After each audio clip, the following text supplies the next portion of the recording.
वालेकुम जी। जिन्ने भी जनाब अपने फॉलोवर सबसक्राइबर लो जी, जितने भी जनाब भरा फोन करते रहे ने कि भाई ज़िशान भाई वसीम की जी घर की झोटी जिस टाइम हुण तैयार हुई ना, वो जनाब तुसा जरूर विखानी है। तो अज अलहमदुलिल्लाह जनाब पिछले हफ्ते च भी एक झोटी तुसा होम ब्रीड इन्हां दी वेखी है, तो अज अलहमदुलिल्लाह जनाब दूसरी झोटी का भरावां नूं शौक कराना कि झोटी व्हाट्सएप की जरा को वेखनी और मेहनत व्हाट्सएप की ये तुसा जरा वेखनी है कि व्हाट्सएप ने जनाब मेहनत करके अलहमदुलिल्लाह जनाब हर वीडियो दे विच इंशाअल्लाह तकरीबन कोई 8-9 झोटियां जड़ियां ने तैयार ने, वो इंशाअल्लाह जनाब वेखण वास्ते लभणगियां। अज नंबर 2 ते जनाब झोटी जे ए तैयार है, दिन ये एक हफ्ता एक वार इस झोटी ने जनाब लै जाना।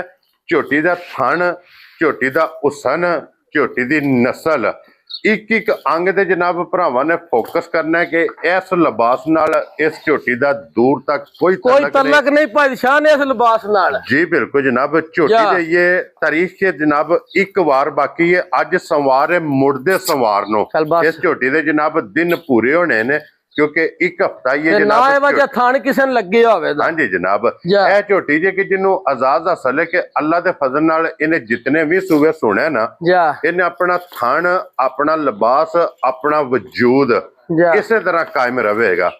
व्हाट्सएप जी बिल्कुल अल्लाह दे फजल नाल परेशान थान वजूद जी ते लिबास दा शौक करना भरावां ने, इंजे जो पीढ़ी दे पावे होंदे ने। हां जी जनाब, इहदा थान होगा चवा नुकरां। लो जी ये 8 दिन जनाब झोटी दे बाकी ने, अज भी लिबास इहदा वेखना ते 8 दिनां नूं भी मद्देनजर रख लेना कि जिस सैर तू भाई बुला ले कोई वखाना जी बिल्कुल जी। किथों टोरिया सु लिबास धुन्नी तो लैके सार तक अल्लाह दे फजल नाल जनाब इस झोटी दा लिबास होवेगा। जे झोटी दी लोकेशन जनाब जिला तहसील गुजरात जे पिंड जनाब दा चक चौधो भाई वसीम व्हाट्सएप को जनाब झोटी खड़ी है।